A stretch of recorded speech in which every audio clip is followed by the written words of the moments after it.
Hello and welcome, I'm Serhiy Dzherdzh and you're watching Head to Head on UATV. The European Union and NATO, quote, must help Ukraine strengthen its ability to defend itself against Russian aggression and provide Ukraine with defensive weapons and systems. These are the words of former NATO Secretary General and current advisor to the President of Ukraine, Anders Fogh Rasmussen, and comes just a few weeks after Ukraine officially received the status of aspirant country from NATO. To discuss these developments, we are joined in the studio by Serhiy Dzherdzh, head of the Ukraine-NATO League NGO. Hello, and thank you for being with us today. Hello, nice to meet you. What do you think, is this really possible for the country with an aspirant status to receive basically lethal weapons from the alliance? No, actually, we cannot see the direct connection between the status of country aspirant to NATO and providing of lethal weapons to Ukraine.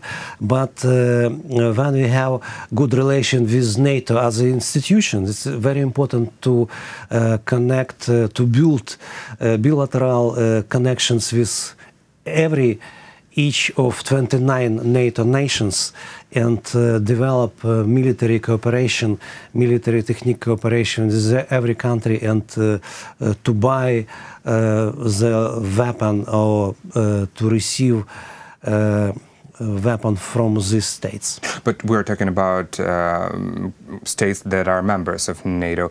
But would NATO interfere in the conflict between Ukraine and Russia?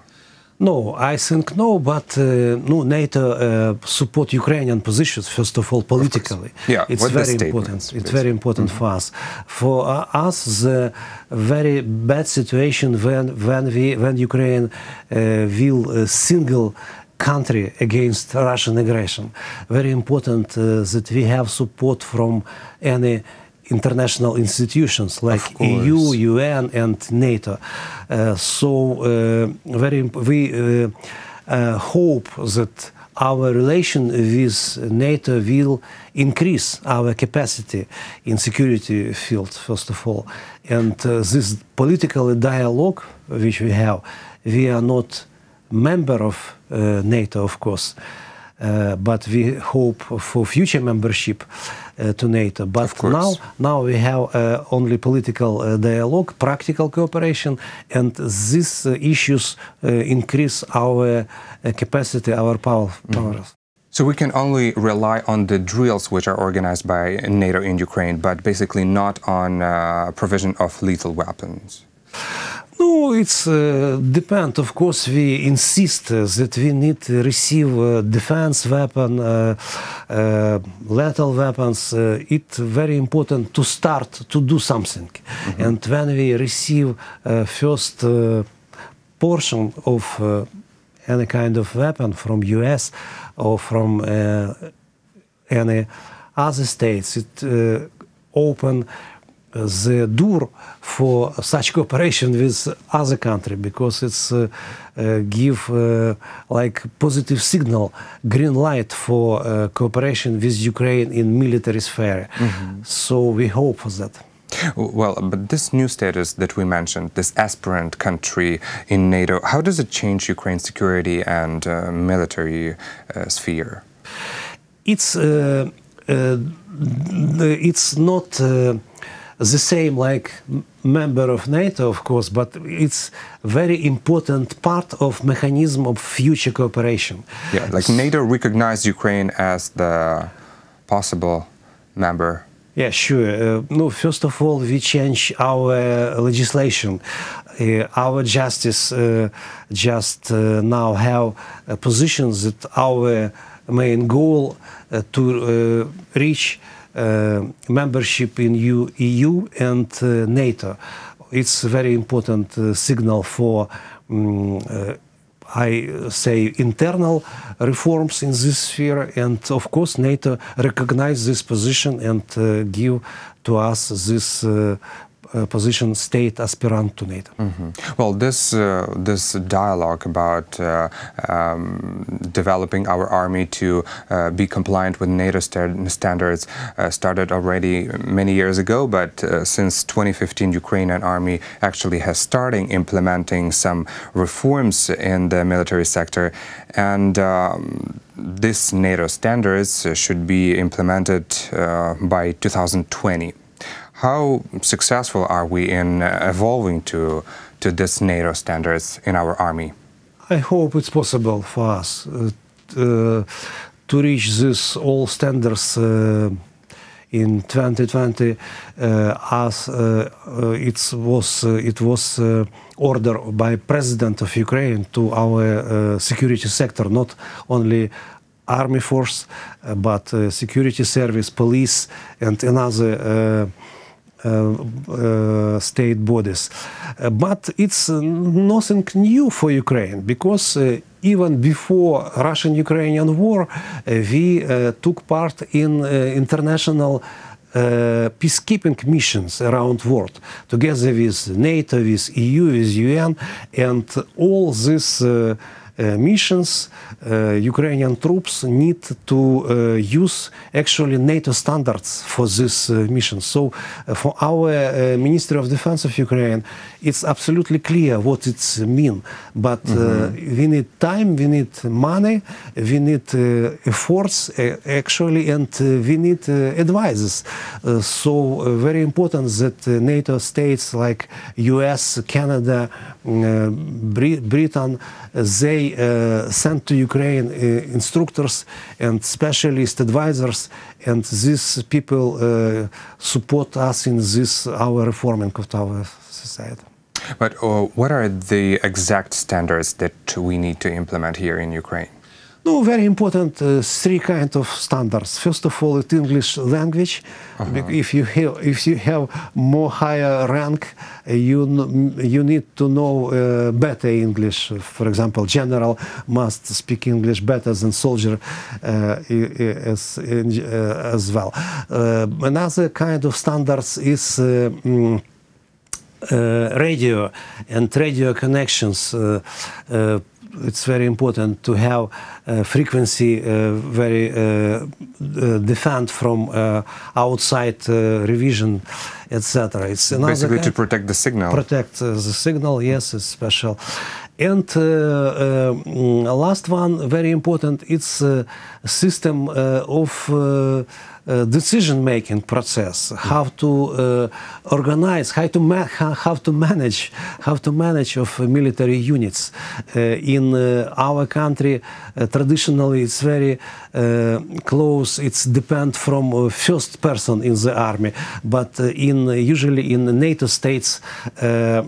Middle level of officer, middle level ranks have responsibility to make decision and be responsible for this decision. It's a little bit difference in mentality of management of army units.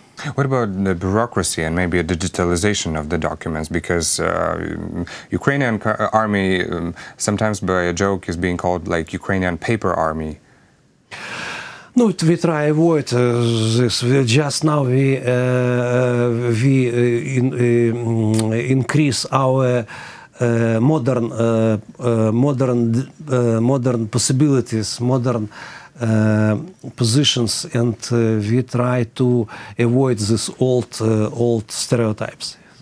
Well, coming back to our starting point about the statement from NATO, current Secretary General of the Alliance, Jens Stoltenberg, stated that NATO should improve its defensive abilities because of the aggressive and unexpected actions of Russia. Does this actually mean that Russia becomes an international threat?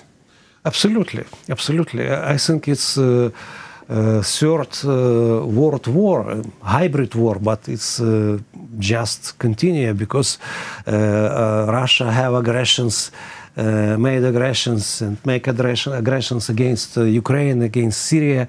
Russia have influence to election process in Germany, in France. Russia providing cyber war against US. it's actually war. It was organized by Russians in Montenegro against Prime Minister. So it's very dangerous for world, and I hope that NATO as institutions will provide more strong position against these Russian threats. How do you think, does the international community react to the Russian threat properly?